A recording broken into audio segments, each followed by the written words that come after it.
दोस्तों, यूं तो कहा जाता है कि हर सवाल का एक जवाब होता है, लेकिन क्या आप लोगों में से किसी के भी पास इस सवाल का जवाब है कि मरने के बाद क्या होता है?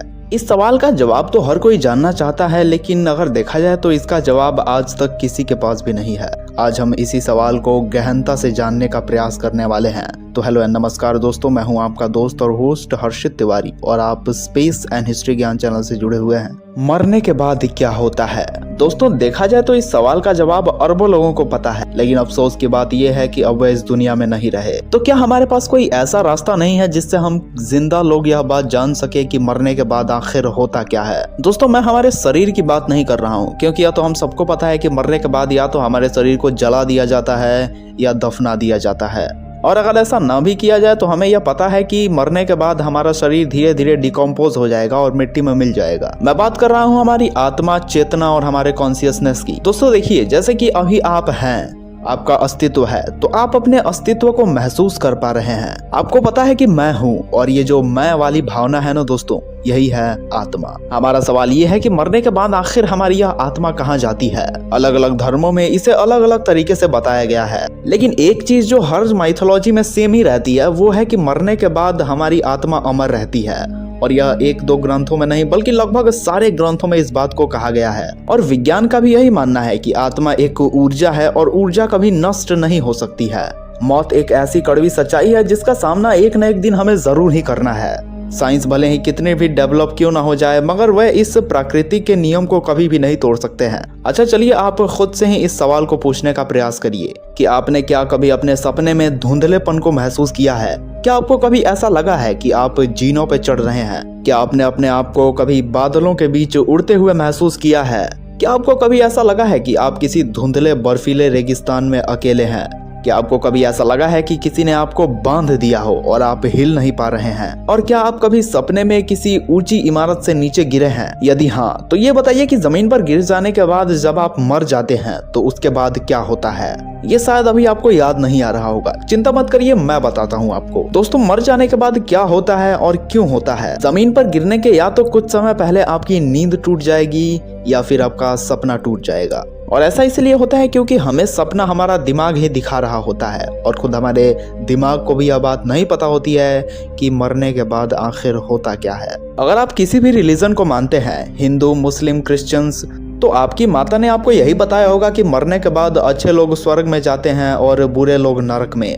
इन्हें अलग अलग धर्मों में अलग अलग नामों से जानते हैं। स्वर्ग में लोगों को अच्छा खाना, अच्छा भोजन, अच्छा सोने की जगह और वह सब कुछ मिलता है जो वे चाहते हैं। और जो लोग नरक में जाते हैं उन्हें नुकीले भालों पर सुलाया जाता है, गरम गरम तेल में फ्राई किया जाता है, कबाड़ में बंद करके रखा जाता है, और सोने की भी उनके पास जगह नहीं दी जाती है। और इसके साथ न जाने उनके साथ और क्या क्या किया जाता है। लेकिन दोस्तों, विज्ञान इन सब चीजों को नहीं मानता है, और अगर आप वैज्ञानिक दृष्टि से देखें तो यह सारी बातें बेबुनियाद लगती है। यह मिथ जिसने भी बनाया होगा उसने बस यही सोचा होगा कि कम से कम नर्क के डर से लोग अच्छे काम करेंगे तो सही। लेकिन जरा सोचिए कि जिस तरह से हमें टीवी और फिल्मों में दिखाया जाता है कि हमारे मरने के बाद हमारी आत्मा शरीर से बाहर निकल जाएगी, और क्या उसके बाद हम खुद को ही देख पाएंगे? क्या हमें भूत बनकर दूसरों को डराना पड़ेगा, या फिर जैसे ही हम मरेंगे वैसे ही हम किसी दूसरे आयाम में पहुंच जाएंगे? दोस्तों, देखा जाए तो कोई भी यह बात नहीं जानता है कि मरने के बाद आखिर होता क्या है, और शायद कोई भी इसका जवाब नहीं जानता है। अब अगर जीवित लोगों के पास इसका उत्तर नहीं है तो मरे हुए लोगों से ही पूछ लेते हैं। अब ये सवाल सुनकर कहीं आप ये तो नहीं सोच रहे कि मैं पागल हो गया हूँ? लेकिन नहीं दोस्तों, मैं ये सवाल उन लोगों से पूछने के लिए कह रहा हूँ जो कि मौत के मुंह में जाकर वापस लौटे हैं। धरती पर काफी सारे लोग ऐसे हैं जिनका ये दावा है कि वह मरने के कुछ समय बाद फिर से जीवित हो गए। इसे विज्ञान में ND यानी कि नियर डेथ एक्सपीरियंस कहा जाता है। और ये कोई मनगढ़ंत कहानी नहीं है, क्योंकि इन्होंने कुछ ऐसे ऐसे तथ्य दिए हैं जिनसे इनका दावा सच साबित होता हुआ दिखाई देता है। जैसे कि 2011 में एक इंसान के दिल की सर्जरी हो रही थी, लेकिन उस सर्जरी के दौरान डॉक्टर्स की किसी छोटी सी समस्या के कारण उसके दिल में कोई समस्या आ जाती है, या फिर कहें तो सर्जरी फेल हो जाती है। और इसके बाद डॉक्टर्स ने ये कहा कि अब यह इंसान मर चुका है। इसके बाद कंप्यूटर पे उस आदमी की दिल की धड़कन भी 0 आ रही थी। सभी डॉक्टर्स हार मान चुके थे और उस आदमी की सीने के घाव को बंद किया जा रहा था। ताकि जिसके बाद उसे उसके परिवार वालों को सौंप दिया जाए। लेकिन मुश्किल से 3 से 4 मिनट ही बीते होंगे और उसके बाद कंप्यूटर पर उसकी दिल की धड़कन की रीडिंग फिर से बढ़ने लगी। इस बात से सभी डॉक्टर्स हैरान हो गए। अब उन्हें कुछ भी नहीं समझ में आ रहा था कि अब आखिर करना क्या चाहिए। इसके बाद डॉक्टर्स ने ज्यादा होशियारी नहीं दिखाते हुए उस घाव को बस बंद कर दिया और आगे उसका इलाज करते रहे। और कुछ समय बाद उस आदमी को होश आ जाता है और होश आने के बाद जो उसने बताया उसने सभी लोगों के रोंगटे खड़े कर दिए। उसने कहा कि कुछ समय के लिए वो सचमुच मर ही चुका था। वह हवा में तैर तो नहीं रहा था, लेकिन वह अपने आप को महसूस कर पा रहा था। मतलब उसकी आत्मा उसकी मौजूदगी को महसूस कर पा रहा था। उसने ज्यादा कुछ तो नहीं, लेकिन कुछ अजीब से पैटर्न्स और डिजाइन देखे जो बहुत ही ज्यादा धुंधले दिखाई पड़ रहे थे और उसके सामने एक प्रकाश चमकता हुआ दिखाई पड़ रहा था। उस समय जो उसने देखा था वह उसे शब्दों में बयान भी नहीं कर पा रहा था। उसने कहा कि ये कोई सपना नहीं था, ये कोई हकीकत नहीं थी, बल्कि ये जो कुछ भी था उसके बारे में हम कुछ नहीं जानते हैं।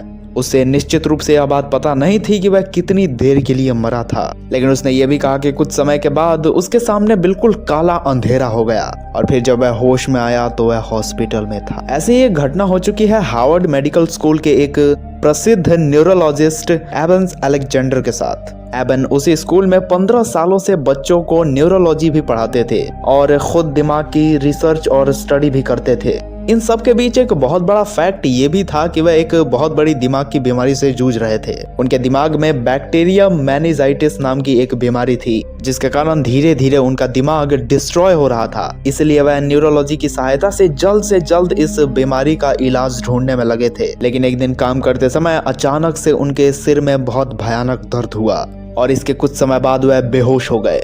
बेहोश होने के बाद जब कुछ लोगों ने उन्हें डॉक्टर के पास हॉस्पिटल ले गए तो डॉक्टर्स ने बताया कि इस बीमारी की वजह से उनके मस्तिष्क का एक हिस्सा सेरिबेलम, जो कि जीवन के लिए एक बहुत ही महत्वपूर्ण पार्ट होता है हमारे ब्रेन का, वह पूर्णतः खराब हो चुका है और अब उन्हें बचाने की ज्यादा संभावना नहीं है। और इसके बाद कुछ घंटे बाद वह कोमा में चले जाते हैं। लेकिन डॉक्टर्स ने उम्मीद नहीं छोड़ी और लगातार कोशिश करते रहे और फिर 7 दिन बाद एबन कोमा से बाहर आए और लगभग 1 महीने बाद ही वह पूर्णतः स्वस्थ भी हो गए। और इन 7 दिनों में उनके साथ क्या हुआ ये उन्होंने कुछ इस तरीके से समझाया। शुरू में उन्हें ऐसा लगा जैसे उन्हें केंचुए की दृष्टि मिल गई हो और वह पृथ्वी के किसी समुद्री तल में तैर रहे हो और उन्हें कुछ भी समझ में नहीं आ रहा था। तभी उन्हें काले, नीले और भूरे रंग के कुछ पैटर्न्स दिखाई पड़े जिनका कोई मतलब नहीं निकल रहा था। उन्हें अपना वजूद तो महसूस हो रहा था पर उनका शरीर और आवाज जा चुकी थी। फिर उन्हें कुछ हल्के हल्के संगीत जैसा कुछ सुनाई दिया जो धीरे धीरे बढ़ रहा था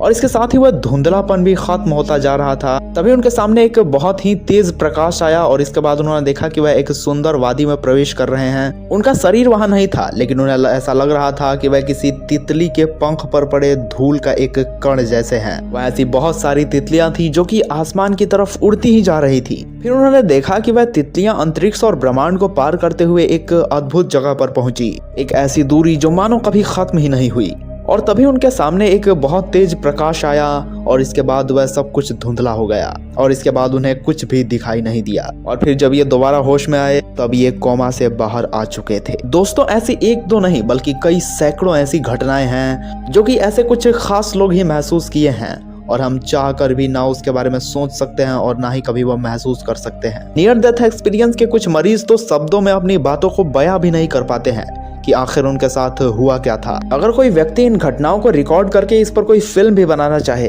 तो वह ये भी नहीं कर सकता है, क्योंकि हम और हमारे कंप्यूटर्स इस तरह की परिकल्पना बना ही नहीं सकते हैं। अमेरिका से भी कुछ ऐसी ही घटनाएं सामने आई जिसमें उन लोगों को ऐसा लग रहा था जैसे कि वह किसी समुद्र के तल पर तैर रहे हों और उनके सामने एक ओम जैसी आकृति दिखाई पड़ रही थी जिसमें से बहुत तेज प्रकाश आ रहा था। लेकिन ज्यादातर घटनाओं में लोग अपने धर्म के ईश्वर या फिर केवल एक प्रकाश को ही देखते हैं। अजीब बात यह है कि विज्ञान के अनुसार देखना, सुनना और महसूस करना ये सब दिमाग की क्रियाएं हैं। आत्मा या चेतना इन कार्यों को नहीं कर सकती है। लेकिन सच कहें तो विज्ञान अभी तक खुद भी आत्मा को नहीं समझ पाया है। जैसे कि हम किसी वस्तु को तभी देख पाते हैं जब उसके द्वारा निकली हुई लाइट हमारे आंखों तक पहुंचती है और तभी हमारा दिमाग उस चीज को देख पाता है। लेकिन आत्मा तो खुद ऊर्जा है जिसके पास कोई आंखें नहीं है। तो तो एक ऊर्जा दूसरे ऊर्जा से टकराकर उसे रोक कैसे सकती है। इस तरह जब हमें कोई ध्वनि सुनाई देती है तो इसका मतलब यह है कि कोई साउंड वेव्स हमारे कानों के पर्दे से जाकर टकरा रहे हैं। और जैसा कि मैंने आपको बताया कि आत्मा भी एक ऊर्जा ही है जिसके पास कोई भी कान या कान के पर्दे नहीं है,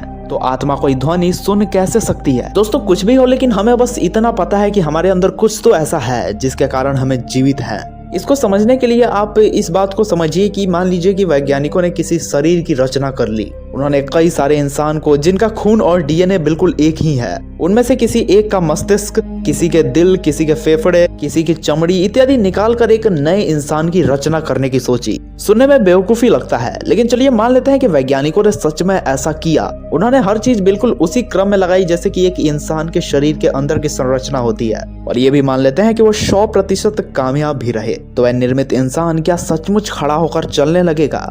उत्तर है नहीं, क्योंकि उसके अंदर वो एनर्जी नहीं है, वो ऊर्जा नहीं है, या कहें तो वो आत्मा नहीं है। और आत्मा को दुनिया का कोई भी वैज्ञानिक पकड़कर किसी के शरीर में नहीं डाल सकता है। तो इससे हमें यह तो मान लेना चाहिए कि कुछ तो ऐसा है, कुछ दिव्य, कुछ अकल्पनीय, कुछ अज्ञात, कुछ अद्वितीय, एक ऐसी शक्ति, ऊर्जा या आत्मा, एक अमर अनंत चीज जो बिल्कुल हमारे शरीर के अंदर ही है और जिसकी हम शायद कभी फ्यूचर में कल्पना भी नहीं कर सकते हैं। वैसे तो काफी सारे लोग इस बात को मानते हैं कि मृत्यु के बाद शरीर से आत्मा निकलकर किसी दूसरे शरीर में चली जाती है, लेकिन उसका कोई सबूत आज तक हमारे वैज्ञानिकों के हाथ नहीं लगा है। खैर, आपको क्या लगता है कि मरने के बाद आखिर होता क्या होगा हमारे साथ? हमें नीचे कमेंट में जरूर बताइएगा। उम्मीद है कि हम लोगों को गरम गरम तेल में पकौड़ों की तरह ना तला जाए। अगर आपको हमारी ये वीडियो सच में पसंद आई है तो शेयर जरूर करिएगा। इसी तरह के इंटरेस्टिंग और इंफॉर्मेटिव वीडियोस के लिए आप हमारे चैनल को सब्सक्राइब जरूर करें। धन्यवाद।